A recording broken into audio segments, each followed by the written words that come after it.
Sendika fikambanana ary vondrona politika no mandray anjara amin'ny fianambe nasionaly ho an'ny fampiavana amin'ny pirenena nanomboka androany. Ny lafaly ihany koa dia manana solitena ao anatin'ny dinika. Ny mpandray anjara isan-tsokajiny dia samy manana ny hevitra entiny ary ny andraisany amin'ny fivoriana nasionaly karakarainy ny FFKM. Teo jerentsika ny sary sy ny fandradidina mirakitra izay. Tsika dia manana tantaran'ny pirenena ny Madagasikara izay iverintsika amin'izao maro be zavatra tokony harena na ny avy amin'ny alalantsika samy malagasy na amin'ny alalan'ny fomba izay fandrafetana ny rafitra izay iverintsika hanatsara sy hampandroso firenena ity. Ka ny androany zany dia famaranana ny dingana izay efa natomboka aloha tamin'ny alalan'ireny fampelezana tany amin'ny faritra izay nanaovan'ny faritra ihany koa ny heviny momba an'izany fihavanana pirenena zany. Andray aty midinga dia misolitena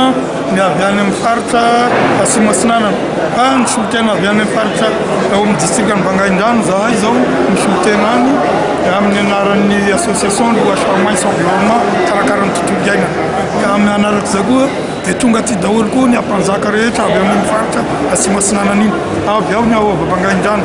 avy ao ny ao Farafangana, avy ao ny ao Vipena. Ny hevitra tao anatin'ny dinika moa dia arak'izay lazaina zany hoe mbola manetritra mamaritra ary manino tsara eo amin'ny fampiavana pirenena arak'izay tapaka tany amin'ny conférence natao tany amin'ny faritra. Tao amin'ny faritra Atsimasinana moa no tena hevitra nivoaka moa dia ny akabeazany dia nandany tao dia hoe andao irosika any amin'ny faritra état fédéral dia andao koa sika hanao an'le grand pardon hoe zay mba navita eny koa dia mba mivalo izy hitambafy hitambahoaka eo hoe desinetiny natao. Ty zany sehatra anankiray hoentsika mavita mifanakalo hevitra dia tonga zay fanakalo hevitra androso hevitra fa tsy any amin'ny alabe na haitra zany mitorana ny otsika hevitra fa ato dikan'izay zany mandresy lahatra ny olona anao amin'ny hevitra anao enonao koa ny hevitra n'olona raha ohatra maresy lahatra anao mahatsara zavatra fa le mingonongonany ambadika any zao tsy izy zany raha lehilahy mitady fampandrosoana firenena mitady zavatra mahasoa ny rehetrarehetra tokony tonga aty amin'ny androany ty mandritra n'izy session io mba hahitantsika inona ma zavatra tadiavina fangatana ny olotra ny madama tsy resaka hoe fitiavan-tena